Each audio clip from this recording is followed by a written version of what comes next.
বর্তমানে এমন একটা সময়ের মধ্যে দিয়ে কাটাচ্ছি যে সময়টাতে এসে ছেলের স্কুল বন্ধ থাকলে ছেলের খুশির থেকে আমার নিজেরই বেশি খুশি লাগে। কারণ ওই যে ছেলের স্কুল বন্ধ মানেই একটু আরাম, একটু রিল্যাক্স। সকালে ওঠার কোনো তাড়াহুড়া নাই, নাস্তা বানানোর টেনশন নাই, টিফিন রেডি করার টেনশন নাই। এই তো গত মঙ্গলবার শবে মেরাজের ছুটি ছিল, তো সেই দিনের ভিডিও এটা। আমি জানি না অন্যান্য আপুরা কি করে, আমি তো দিনের ভিডিও কখনোই শেয়ার করতে পারি না। 2-3 দিন আগেকার ভিডিও সেই 2-3 দিন পরে যেয়ে তারপরে আর কি শেয়ার করতে পারি, কারণ ভিডিও শ্যুট করে ফেলি যে কোনোভাবে, কিন্তু এতে এডিট করে ভয়েস দিয়ে সবকিছু মিলিয়ে সময় সুযোগ হয়ে ওঠে না। তো এই হচ্ছে আমার ব্লগিং এর আর কি অবস্থা, যার কারণে হয়তো খুব একটা এগোতে পারছি না। তো যাই হোক, সেদিনকে ছুটির দিন ছিল, সকালে একটু দেরি করে উঠে প্রেসার কুকারে খিচুড়ি বসিয়ে দিই। তো যেদিনকে খিচুড়ি খেতে ইচ্ছে করে বা কিন্তু ঘুম থেকে দেরি করে উঠি, তো এভাবে আর কি প্রেসার কুকারে ঝটপট খিচুড়ি রান্না করে নিই। সাথে বেগুন ভাজা, গরম খিচুড়ির সঙ্গে ঘি খেতেও কিন্তু বেশ ভালো লাগে।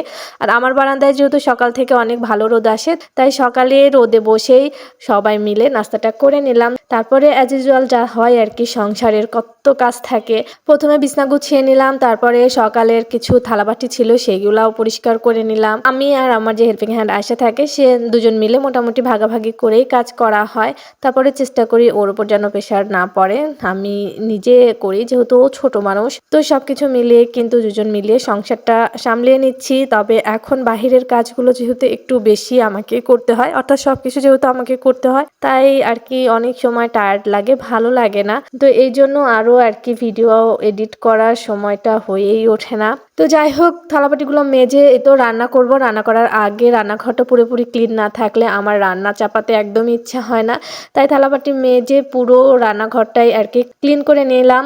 এদিকে রসুন বাটা ফুরিয়ে গিয়েছিল, রসুনগুলো পেস্ট করে নিলাম। রসুন পেস্ট করে এভাবে আমি ফ্রিজে উঠিয়ে রাখবো, পরবর্তীতে পিস পিস করে রাখলে দেখা যাচ্ছে রান্নার আগ দিয়ে বের করলে সেটা বেশি সহজ হয়। দেন আজকে খুব পছন্দের এবং মজাদার একটা তরকারি রান্না করব, অনেকেই পছন্দ করেন।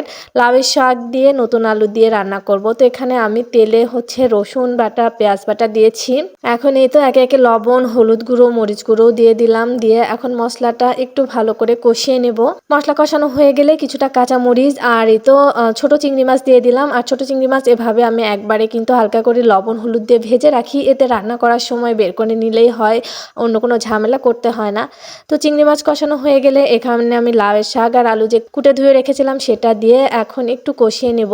কষানো হয়ে গেলে এই তো সামান্য পরিমাণ পানি দিলেই কিন্তু হয়ে যাবে, কারণ লাউয়ের শাক অলরেডি সেদ্ধ হয়ে গেছে। আলু যেটুকু সেদ্ধ করতে পানি লাগে সেটুকু দিয়ে নিলাম। তো তরকারি চাপিয়ে আগের দিন হচ্ছে বাজারে গিয়েছিলাম, কিছুটা বড়ই নিয়ে আসছিলাম এবং এখানে একটা পেয়ারাও কেটে নিয়েছি। বড়ই আর পেয়ারা দিয়ে এই তো মাখানি করে নিলাম। তো এই রোদে বসে বসে কিন্তু শীতের সময় মাখানি খেতেও কিন্তু অনেক বেশি মজা লাগে। তো আমি কিন্তু অফ ক্যামেরাতে একটু মাংস চড়িয়েছিলাম বাচ্চাদের জন্য। তো বাচ্চারা তো আসলে এই ধরনের খাবার খেতে পারবে না, তো ওরা খেতেও চায় না সবজি, তাই ওদের জন্য একটু মাংস রান্না করলাম। আর এই যে চলে এসেছি বারান্দায়, আর আমার বারান্দাটা না এত ভালো, মানে এত রোদ আসে, দেখা যাচ্ছে সকাল থেকে দুপুর 2টা পর্যন্ত রোদ থাকে। বড়ই মাখানি খাওয়ার পরে এই তো আজকে একটু ভর্তা খেতে ইচ্ছে হয়েছিল, তাই এখানে ছোট চিংড়ি, তারপরে আর আস্ত রসুন, পেঁয়াজ, কাঁচামরিচ, শুকনা মরিচ একটু ভেজে নিয়েছি, সেই সঙ্গে নামানোর আগ দিয়ে একটু ধনিয়া পাতা দিলাম।